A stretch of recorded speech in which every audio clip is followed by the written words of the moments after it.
se inscreva no canal, curta e compartilhe. Temos vídeos novos todos os dias, 2 vezes por dia. O Tesouro Escondido de Itaguaí.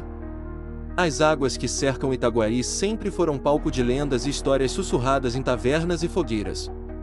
Uma das mais antigas falava de um tesouro enterrado nas margens do rio que corta a cidade, deixado por corsários que jamais retornaram para buscá-lo. Diziam que quem ousasse procurar por esse ouro seria amaldiçoado pela própria terra, condenado a vagar sem descanso. Certa noite, um grupo de jovens pescadores ouviu falar novamente dessa lenda, e a promessa de riqueza os enfeitiçou. Carregando lanternas, paz e coragem disfarçada, seguiram em direção às matas que guardavam o leito do rio. A lua iluminava o caminho, mas o vento parecia empurrá-los de volta, como se a noite sussurrasse advertências. Ao chegarem a um descampado próximo às margens, notaram marcas antigas gravadas em pedras, semelhantes a símbolos náuticos, cobertos pelo musgo. Um dos rapazes, Tomé, jurou que era um mapa rudimentar, indicando a exata posição do tesouro. O brilho da ganância cintilou nos olhos de todos. Decidiram começar a cavar sem demora. O barulho das pás cravando a terra quebrava o silêncio pesado da noite. O cheiro úmido do solo parecia se intensificar, como se algo dormisse ali há séculos. Quanto mais cavavam, mais sentiam o ar se tornar denso, sufocante. De repente, a pá de Tomé bateu em algo duro. Um baú, velho e apodrecido, emergiu do solo como se estivesse esperando. As correntes enferrujadas que o prendiam tilintavam com um som metálico, quase como lamentos. Os rapazes se entreolharam, hesitando, mas a ganância venceu. Quando arrebentaram o cadeado, o baú se abriu sozinho, revelando moedas antigas, colares e pedras preciosas que refletiam a luz da lua. O tesouro era real. O coração deles disparou em êxtase, mas o alívio durou pouco. Um vento gélido soprou repentinamente, apagando as lanternas. As sombras das árvores se estenderam como braços.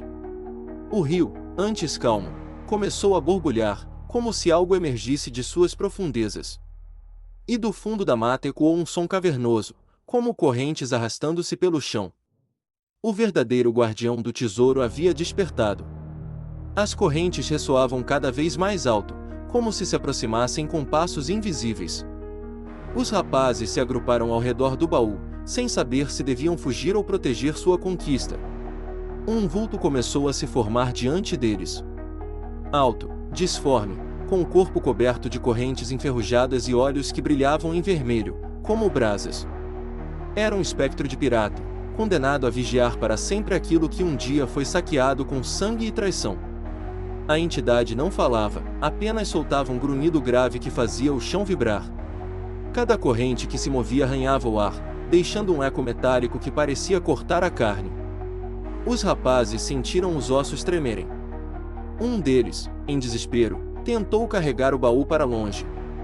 Mas a sombra avançou, e as correntes o envolveram em um estalo seco. O grito foi breve, interrompido quando o corpo desapareceu no ar, como se tivesse sido arrastado para outra dimensão. Os sobreviventes recuaram, mas o tesouro os atraía como um imã. A cada passo que davam para trás, o brilho das moedas se tornava mais intenso, como se zombasse da sua covardia. Tomé, tomado pela obsessão, se ajoelhou diante do baú. Tentou agarrar o máximo de joias que pôde, ignorando os gritos dos companheiros. Mas as moedas começaram a queimar em suas mãos, derretendo sua pele como ferro em brasa. O espectro se ergueu ainda mais, estendendo as correntes. O vento aumentava, trazendo consigo vozes antigas em línguas que ninguém entendia. Era como se os mortos se manifestassem junto com o guardião. O terror dominou os pescadores. E, um a um, começaram a correr pela mata, deixando para trás o amigo e o baú. Mas sabiam que não seria tão simples escapar. A fuga foi desesperada. O som das correntes se espalhava por toda a floresta, como se ecoasse dentro da própria mente deles. Cada passo era acompanhado por risadas abafadas, vozes que pareciam rir da sua agonia. Um dos rapazes tropeçou em uma raiz e caiu. Ao se levantar, percebeu que estava sozinho. A mata havia mudado, Os caminhos se embaralhavam como se o lugar tivesse se transformado em um labirinto. O ar cheirava a ferrugem, como sangue antigo. As árvores pareciam se inclinar sobre ele, os galhos se enroscando como garras. O silêncio repentino fez perceber que algo estava logo atrás. Quando virou, viu duas brasas vermelhas brilhando no escuro. Antes que pudesse gritar, correntes atravessaram seu corpo como lâminas. Seu corpo foi suspenso no ar, e em segundos, sumiu na escuridão. Apenas o eco do choque metálico ficou para trás. Enquanto isso, Tomé ainda estava ajoelhado diante do baú. Suas mãos queimadas tremiam, mas ele se recusava a largar as joias. Seus olhos, agora avermelhados, refletiam a mesma maldição do guardião. Os poucos que restaram correram até a beira do rio. A água agora borbulhava, como se fervesse. Tentaram atravessar a nado, mas foram puxados para baixo por mãos invisíveis. Os gritos se perderam entre a correnteza e o rugido sobrenatural. O guardião surgiu novamente na margem, observando em silêncio. Não precisava perseguir todos, a maldição cuidava do resto. Naquela noite, o rio de Itaguari se tornou mais sombrio do que nunca, engolindo aqueles que ousaram quebrar o pacto do silêncio. Dias depois, os corpos dos jovens começaram a aparecer, ou melhor, fragmentos deles. Braços, pernas e rostos retorcidos surgiam presos entre os galhos à beira do rio. O povoado entrou em pânico, mas ninguém ousava comentar sobre o tesouro. A notícia se espalhou rapidamente. Alguns acreditavam que fora apenas um acidente, um ataque de animais selvagens. Outros, porém, sabiam da lenda e murmuravam que o castigo havia sido cumprido mais uma vez.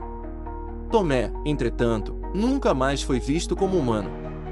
Alguns juravam vê-lo vagando pela mata à noite, com correntes presas ao corpo, arrastando-se como um escravo da maldição.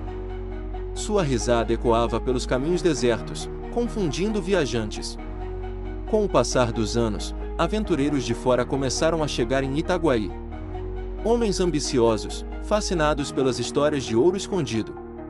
Mas a cada tentativa de alcançar o tesouro, o desfecho era o mesmo: corpos desaparecidos, sangue nas margens e correntes ecoando nas madrugadas. A cidade, já acostumada à tragédia, passou a evitar a região. Ninguém mais pescava naquele trecho do rio, e os mais velhos alertavam os mais novos a não se aproximarem. Mas a tentação sempre ressurgia. Diziam que o tesouro era um chamariz, uma isca maldita que alimentava o guardião com almas. E cada vítima fortalecia ainda mais a entidade, tornando-a indestrutível. O rio, outrora fonte de vida, tornará-se um abismo entre o mundo dos vivos e o dos mortos. E o povo de Itaguaí aprendeu que há riquezas que custam mais do que ouro, custam a própria alma. Hoje, a lenda do tesouro de Itaguaí continua a ser contada. Há quem ria, quem não acredite, mas sempre há aqueles que desaparecem tentando provar que tudo não passa de superstição. Alguns moradores afirmam ouvir correntes arrastando-se na madrugada, vindas da mata. Outros dizem ver luzes vermelhas tremeluzindo no rio, como se olhos ainda vigiassem sob a superfície. Há pescadores que relatam encontrar moedas antigas presas em suas redes, mas jamais ousam tocá-las. Jogam-nas de volta à água, temendo atrair a ira do guardião. O lugar onde o baú foi encontrado permanece intocado, mas a vegetação ali nunca mais voltou a ser a mesma. Árvores retorcidas e o solo encharcado de um vermelho escuro marcam o ponto exato da maldição. Quem passa por ali sente a temperatura cair, ouve sussurros em línguas esquecidas e, às vezes, um riso metálico, como se Tomé ainda guardasse o tesouro ao lado do espectro pirata. O tesouro continua ali, reluzente, escondido sob a terra envenenada. Mas não pertence a homens mortais. Pertence aos mortos e à escuridão. E assim permanece, aguardando o próximo tolo que ousar desafiar a maldição de Itaguaí. História por J.P. Romano. Se você sente que essa história merece continuar sendo contada, considere nos apoiar no Apoia-se. Com sua ajuda, podemos trazer mais histórias sombrias como esta à tona, explorando os mistérios que assombram nossa imaginação. https://apoia.se/aleatoriode. Faça parte do nosso grupo secreto do Telegram, faça sua carteirinha de fã enviando um e-mail com o nome completo e foto para o e-mail aleatoriodoriginal@gmail.com.